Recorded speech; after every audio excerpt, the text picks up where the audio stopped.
Okay, hey everybody, welcome to another episode of On the Wrist from Off the Cuff. Today we have a very cool review from a brand new brand called Nodus. They were founded just last year. They're right out of, well, last year being 2016, depending on when you watch this video.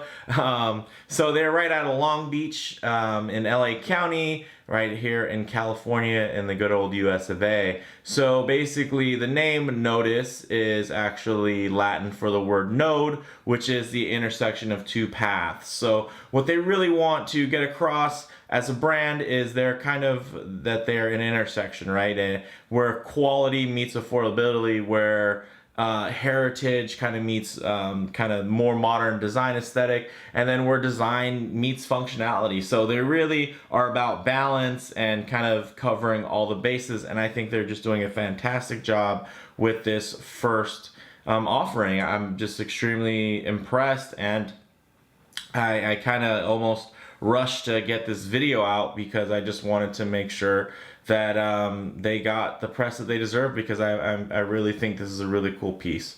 So basically they're a really modern micro brand startup, and they're offering high quality, high value wristwatches. And I mention high quality and high value because there are some lower quality watches out there that do actually offer a lot of good value. Seiko 5s. So I think one of the things that Nodus has really done right is that they're not only offering high value, they're actually offering great quality as well. So that's really cool. Of course, you know, this is a dive watch, so some key features and common design language you're going to see is water resistance, normally through a screw down crown, something tough, legible with that great dive time bezel. And then, if you're on a bracelet, diver's extension is always nice, but not necessary.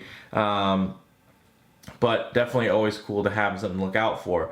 So this model is called the Trieste. So, and this particular one is the navy bezel model. So basically there are all these different configurations you can do. You can do a red bezel, you could do black bezel, you can do date, you can do no date, and then you can also choose between movements. You can either have the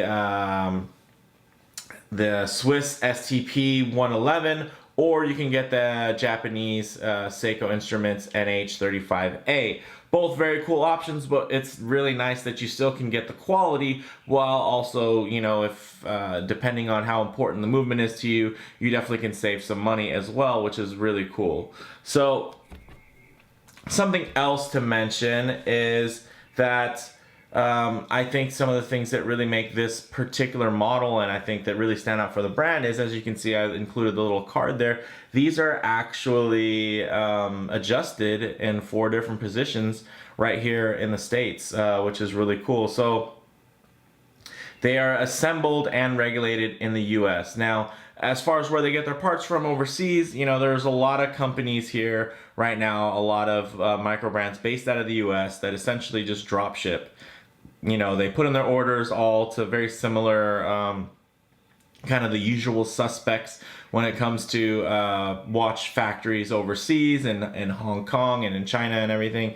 And then, they just kind of, all they really do is sell it, and then they come up with the brand. But really, I'd say the watchmaking side, there's a lot of brands that are out there that don't really participate in that. No knock against them. If they have cool watches and they're putting them out, more power to them. But one of the things I think that sets Nodus apart is that they actually are very involved, and they are really, you can tell there's a passion for watchmaking, and these guys are watch lovers that started this brand. They're not just a bunch of drop shippers that came up with a cool name and then didn't put too much thought in it and pulled a bunch of catalog pieces out and then just put their own brand on it. They definitely have put their mark on these pieces in more than just the branding, and I think that's something that you'll see as we kind of look a little bit closer Another cool thing about this particular model is there's a 2-year warranty, and actually for the first 50 buyers you get a 3-year warranty, so they're definitely standing behind that QC process, and it's really nice to have and to know that they're actually assembling and regulating these in the States, because if anything goes wrong you can send it to somebody here in the States and have it dealt with in a reasonable amount of time versus having to mail it back or figure out credit or anything like that. You really get that experience that you would expect from an American brand. So I feel like it's nice that they kind of pulled out the stops there. Oh, one other variation also that they offer is you can do the stainless steel case, or there's also a PVD case that's black. So that's one other option. So many different, I guess there's like 25 different things, you know, versions you can have because of all the things that are kind of changeable and optionable and interchangeable. So that's definitely something that adds to the whole idea that this watch here can really be tailored to your tastes. All right, now as far as the pricing goes, these are $500 directly, and this is for the Swiss movement, which is what I have. And then, or you can get the Japanese movement, which is, you know, a very nice Seiko movement. You've seen that I've used it in many of my Seiko mods there, which is the NH series, and it's for $350. So you can still have the same bracelet, case, everything, and you know, you can even choose between having a date or no date dial. And the cool thing is you can now have it with lower beat movement, and you know, it's a little bit less to worry about, and it's cheaper. So I think that's really cool option here. As far as its size goes, it's a more modern sized, but it does, you know, with the big crown, it draws back to, you know, kind of that nice mid-century look as well. So it is 41 millimeters in diameter with a 13 millimeter height. You know, of course, uses stainless steel. It's brushed with these really finely polished bevels and has drilled lugs. So let me go ahead and zoom out and get this in hand, and we can take a little bit of a closer look. So one of the things that really jumped out to me about this particular piece is those bevels. I mean, look at that edge. The shine on there is just so crisp.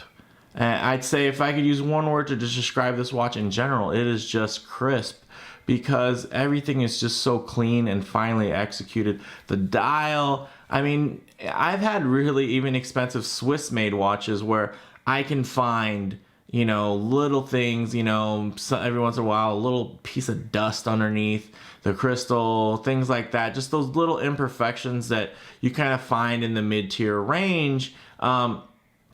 Here, because that they do the QC here in the States, they just make sure that everything is just, I mean, look at that dial. I mean, there's just no other way to describe it besides just crisp. I mean, this thing is nuts. It's just really, really finely executed. So it does have that 41 millimeter width, but one of the things that really makes it give it more visual weight is the fact that it has a very large dial. The dial pushes pretty far out, then it has the much smaller proportions for the bezel, which definitely ties into kind of the more old school look there. Of course, just a little bit upsized, and as you can see, really nicely done coin edge bezel, nicely signed crown. I mean, also, I do have it on this NATO here. It's a Zulu Diver NATO from Watch Gecko.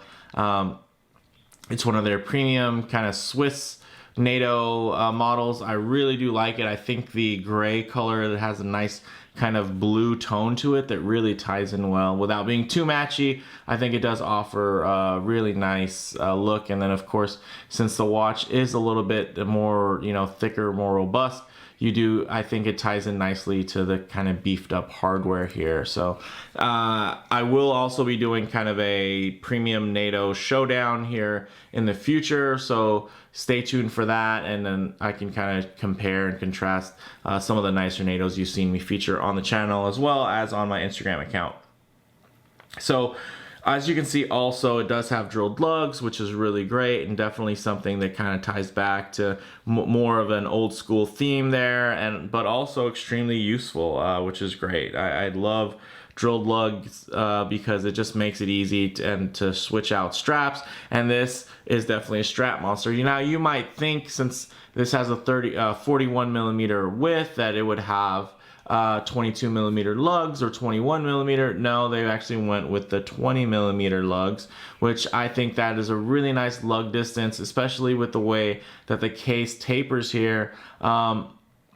It's one of the things that I don't necessarily love about the Black Bay, is that it uses 20 millimeter lugs and has this big side slab case. And I think one of the nice things here is that although there is thickness there, the case itself isn't the slab, right? It's the case back, and then there's the bezel, but the mid case here is actually much more slender, which definitely, I think, visually just distributes that weight a little bit better. And then because of the lugs, they definitely are more contoured. Although they're long, as you can see, they do contour down.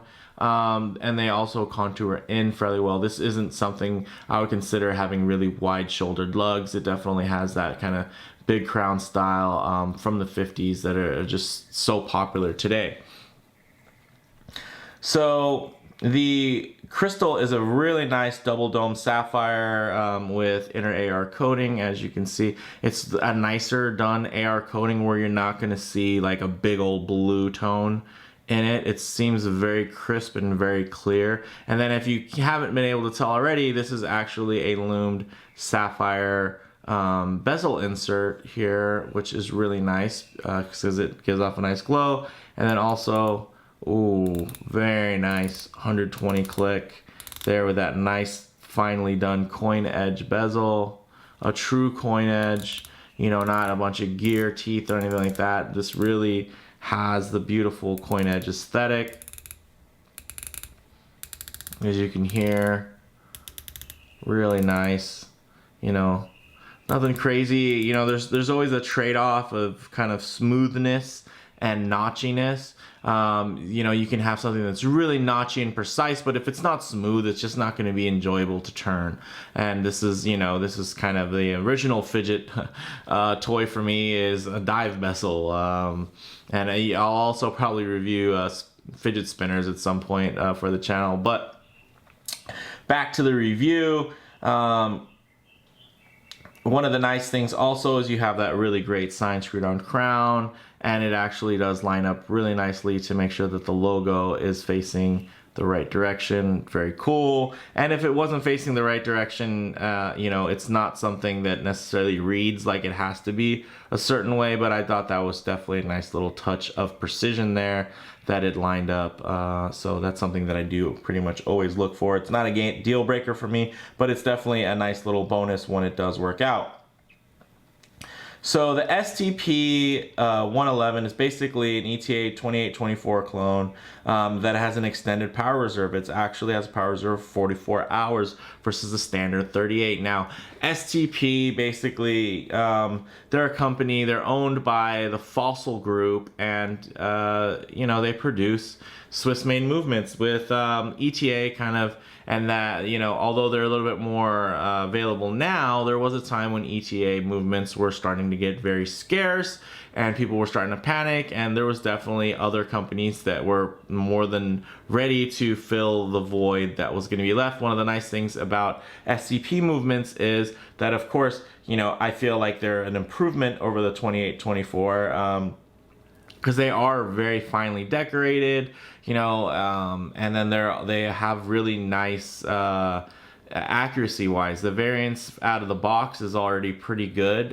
So they're just, I'd say, you know, if you think about kind of Lexus and kind of what they did, where they just made a lot of things standard, it's similar to kind of what STP did with this movement versus the 2824. Instead of having to go from a standard finish to an elaborate or to a top grade or something like that, now kind of their base movement is already really well finished and very accurate and kind of has all the bells and whistles. So it's just offers more bang per buck, And honestly, you know, although probably the Miyota 9015 was also a choice at some point, those are actually becoming such high demand. They're getting more and more expensive. You're seeing 9015s and watches that are $1,000 now, or close to. So it's really refreshing to see a Swiss movement here in a watch that's $500. I mean, it's really, really surprising, and I think that's one of the things that really shines, and really even on paper, without having this thing in hand, you can see that this is really quite a value, which is pretty cool. So of course the case back, you know, although nothing crazy, it's again really sharp and crisp. Let's pull that back a little bit. So, you know, it's just etched, solid and etched, but it's just a nicer, to me, I mean, that looks much better than the average kind of etching you'll see on the back of, you know, let's say a Borealis or an Armida or a Helson. So it's another little, you know, detail that I noticed that really surprised me with the quality. And I just think that they, you know, that's kind of the theme of this piece, is you just go through it and you're paying prices for, you know, less than what you'll pay for a lot of other micro brands, but you're getting just something that's just more, just, it's been worked over. You can just tell this thing has been handled with care, designed with care, and just, it's just very thoughtfully, you know, put together piece in both aesthetic and, you know, the actual package of what comes.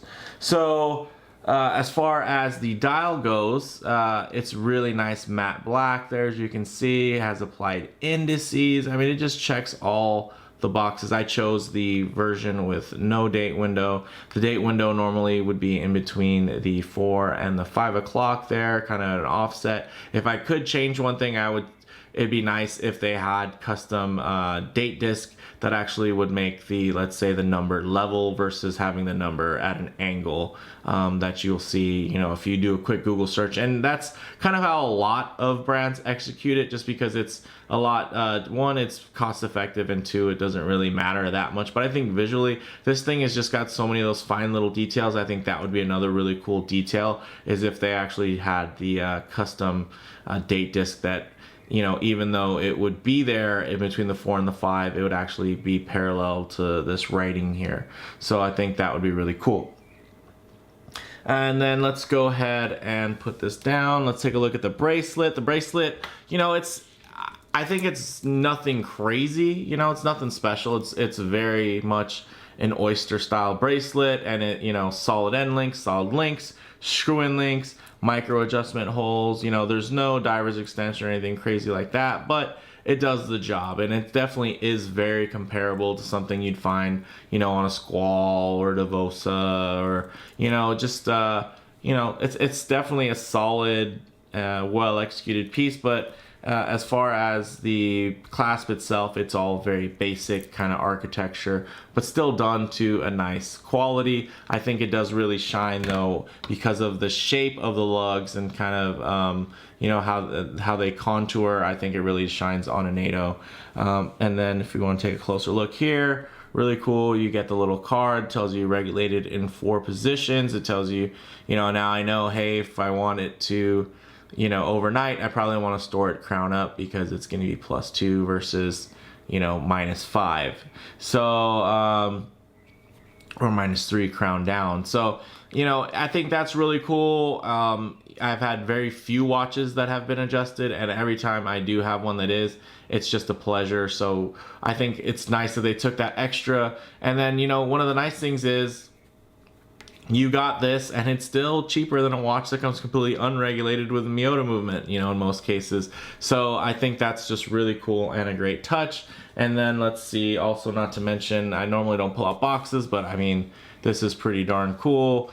Wooden box, you know, it's nothing like super refined or anything, but it's just a sturdy little piece, you know, and has a little place for your warranty cards and everything. Nice little microfiber wipe there. I just thought that that was a nice touch, and something that, again, they didn't have to do. They could have definitely got away with not doing that, had something just a little bit more basic, but, you know, they went the extra mile, and I think that's just really cool on their part. Okay, so let's go ahead and get a Lume shot while we're here. This is already starting to run long. Oh. And I do have a lot to say about this piece, so thanks for sticking with me on this one. I was just really pleasantly surprised. It's really nice to just kind of see a newer brand that is really, I think, doing the right things as far as branding goes, and you know, having social media, being engaged with its audience, basically. I think that's really cool. They're not necessarily telling us what to like. Really what they're doing is they're one of us, and they fit a certain niche and a certain style, and if you like it, then you know you're like-minded like them. So as you can see, the bezel itself on the blue model, the Lume actually shines through it a little bit. And let me see if I can just get it just a little bit more heavily charged so you can kind of just see it a little bit better. So as you can see right there, that bezel shines, which I think is really cool. And I mean, not that it's gonna shine like that for a super long time, but it's just a nice little touch. Again, it's just those cool little details. The more you look at it, the more you find things you like. There's been definitely plenty of watches where the more I look at it, the more I find things I don't like. So I think that's really cool that just this brand just comes out of the box. They have all these different options. You know, they offer it up there. They're very cool. They're located, you know, in the United States, and they actually stand behind their pieces, you know, with legitimate warranties. They do the adjustments. They, you know, they just offer, to me, just offers a lot of value. So as you can see, yeah, that bezel in the camera view is a little bit fading, but you know, with my naked eye, I can still see the bezel Lume very nicely. But you know, as you can see, just that thing is so crisp. I mean, I'm really hoping that when I upload this onto my computer, you know, there's not a big speck of dust or something on the dial, because right now, excuse me, just looking at it just looks so pristine and so nice. Now, let's go ahead, zoom back out real quick, and get this on the wrist so you guys can kind of see, get an idea of how it wears. I have a 7 1/4 inch wrist. And of course I'm wearing this glove, which makes it a little bit harder to get this NATO on, and then I'm reaching around a tripod, so bear with me. Okay. So one of the cool features here about this particular strap is that it does have a sliding keeper. So now I can just pull that guy right through and set the keeper right where I need it, right there. Perfect. So as you can see, you know, of course wristies are always going to look a little bit large, but you know, what can you do? You just got to trust me, I guess. I have a 7 1/4 inch wrist. Of course, the NATO is going to add a little bit of visual weight and kind of some outward bulk to the piece, but I just think it looks really, really nice. Wears very nicely, very comfortable. The weight, you know, is distributed. Of course, with a NATO, you're gonna have a little extra material lifting it kind of off your wrist. But, you know, one of the things I like is you can see kind of the way it contours. You know, even the placement for where the lug holes are, you know, basically that's, you know, setting where the little spring bar goes. It still flows nicely with even without the bracelet on, you know, like you can see like the shape that comes down from these lugs, it flows pretty organically into the strap, and that's not going to change, you know, if you have a different strap. You know, you could put this on a leather or rubber strap and it's going to give you that same effect. And I just think that, again, you know, there's just those little details, really finely thought out things which really pay off. So it has really nice proportions. You know, it's very comfortable, very balanced wear. You know, I'd say visually it's a blend of the Seamaster 300 Master Coaxial, which is the newer Seamaster that's kind of a throwback to the older Seamaster, and then the Blancpain Bath Escape, which also, again, kind of a newer take on an older style, and that's kind of what this is. You know, it does it have kind of the Bath Escape hands and dial, but then the case looks very you know, it looks similar to the Bath Escape, but I think it also has a really nice kind of Seamaster look to it as well, with the way the lugs are and everything, and you don't have to worry about odd lug widths. I mean, this is a 20mm lug, so all those NATOs and everything you already have are definitely going to fit this piece really nicely. And it's not going to be super bulky because they didn't, you know, cop out and do 21mm lugs or 22mm lugs that I think really would have made the watch just a little bit thicker than it needed to be. I mean, visually, you know, I think with the 20mm lug there, you can see that, you know, you can use a nice NATO here, and you know, NATOs don't taper, so I think, you know, of course it's going to look much better at the 20mm width versus the 22. Not that there's anything wrong with the 22, but again, just a nice little feature that I can appreciate. Now, comparable models I could say that are out there would be something like the Borealis Bull Shark, you know, another big crown model that's powered by the 9015, or, you know, there's some newcomers out there. The Mercer Voyager 2 is coming out, that's NH35 powered, so that would also be very comparable to this because there's an option with an NH35. And then there's a new brand, Richard Legrand. They have the Odyssey 200, which also is NH35 powered, and that has a similar take as far as, you know, kind of that taking what's old and making it new again, and you know, producing it with newer specs and standards. So I think those would all be pretty comparable, but I mean, this guy is just, to me, so well executed, well done visually, and also, you know, just the actual physical execution and quality is just really, really nice. And you know, I really, it's tough for me to imagine being more impressed with these guys, especially for a company that literally hasn't been around very long.